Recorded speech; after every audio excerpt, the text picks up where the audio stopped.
This is the second video in a series of 3 videos providing advice to graduates from culturally and linguistically diverse backgrounds on how to go about seeking employment in regional Australia. In this one, we will provide you with some tips on how to apply for jobs. Employers in Australia usually require you to submit a CV, a cover letter, and a third document called Response to Selection Criteria. Sometimes, employers ask applicants to respond to specific selection criteria in their cover letter.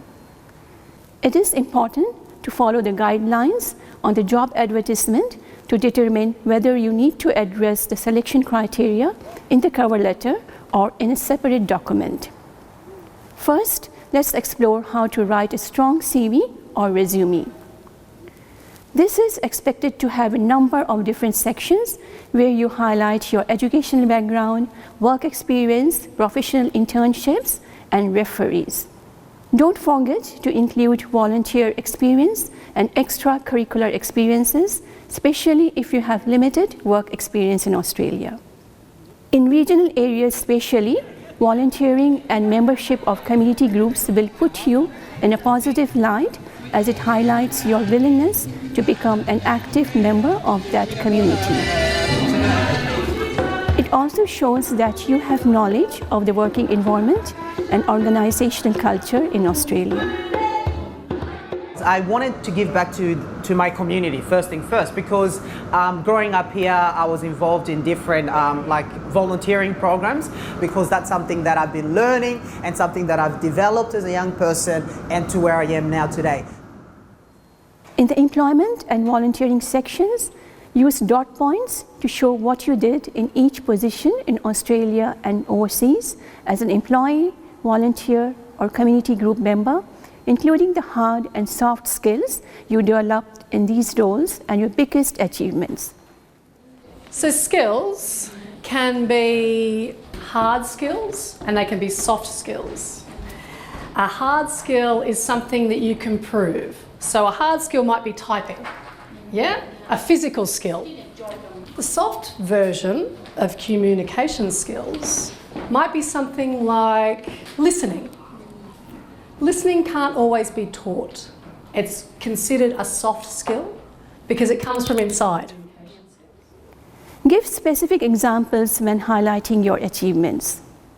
Many people, when they came here, they think that, okay, they don't have any qualification or experience because in Australia is a new country and they didn't have any experience here. But they forget about their overseas experience and overseas qualification. Maybe at their home country they are nurse or teachers or other experience they have. So we help them to put those experience and qualification and they can put them on the resume. In the education section, highlight average grades, any scholarships or awards you have obtained, and other evidence of your academic ability. Next, highlight the membership of professional associations you have. This will show employers that you are motivated to build networks and have industry connections. If you have relatives or friends who already work and live in the regional areas, you may want to highlight this to show the potential employer that you intend to stay there in the medium to long term. The reason why I decided to come back to Shepparton, it's because for me, this place is like home for me. And at the same time is that me as a young person growing up here, I believe that there are so much opportunity.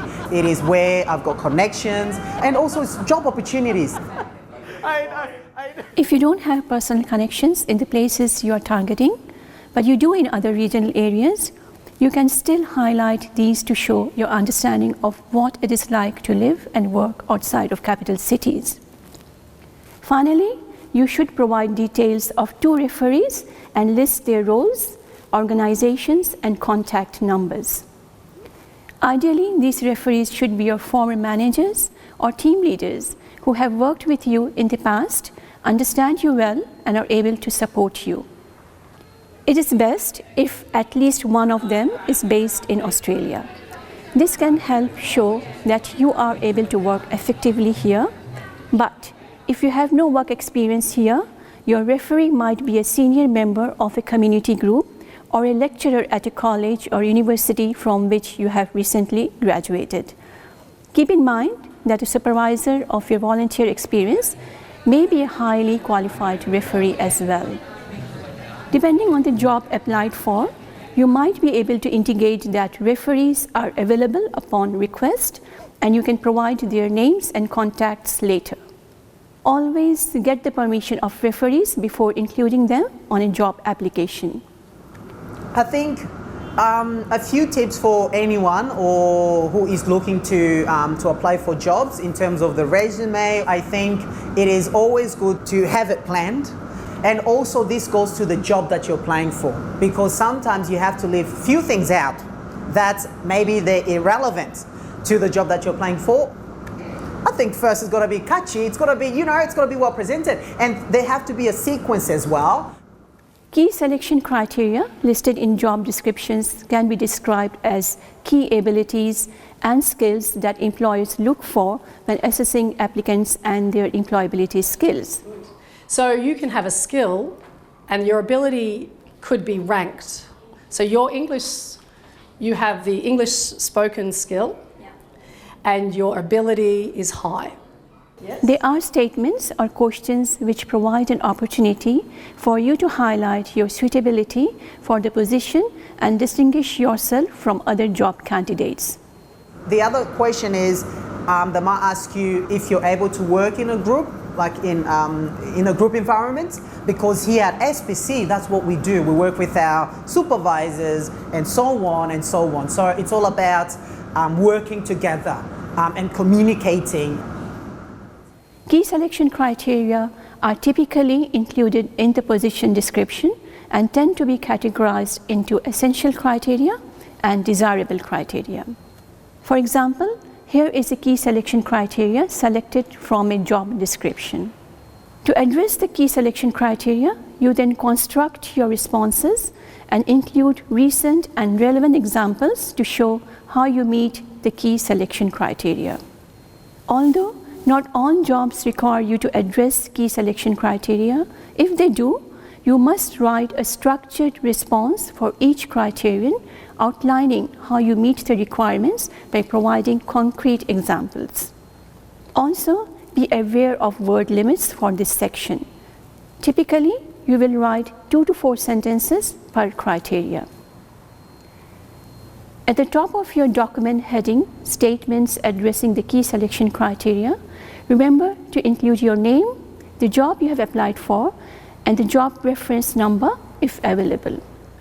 So it's important to provide specific examples to show how you meet each key selection criteria. And it is also important to address each key selection criteria separately, not all together. Finally, let's explore how to draft a cover letter. A cover letter should be sent alongside the CV and statement addressing the key selection criteria. This letter is an introduction to your application, stressing some of the key points in your CV and statement addressing the key selection criteria. Here you should highlight how you are best suited for the job, your motivation for applying for the job, and why you want to work for that employer in a regional area. You should also briefly highlight your skills and experience. Before drafting the cover letter, you should do some research on the employer to see how you might fit with their organization. I think it is very important as a job seeker to learn about the company, because hey, they might ask you a question about the company and then you're gonna be like, I don't know, and that's very bad for you as a job seeker. But yeah, so I have to do a lot of research to know what SPC stands for and a little bit of history of this company. Use a cover letter template to ensure proper formatting and read your statement addressing the key selection criteria. You should then start drafting the letter. It's best to have 3 paragraphs. In the first paragraph, you should introduce yourself and your interest in the role and the organization. In the second, highlight your fit for the role based on your skills and experience. Finally, you should thank the organization for considering your application and provide them with contact details in case they need more information. Then you should note that you look forward to hearing from them. With the cover letter, it's important to keep it brief, read the job description, and mention the voluntary work you have done. Before submitting all documents, you should do a thorough check of grammar and spelling. If English is not your first language, you may ask a native speaker to help. You gotta check your spelling mistakes. There's always your grammar, so you gotta really check that as well, because you gotta make sure you read and read over it as well, or also get someone else to read it for you as well before you submit. In the next video, we will explore how to prepare for a job interview in regional Australia. Thanks for watching.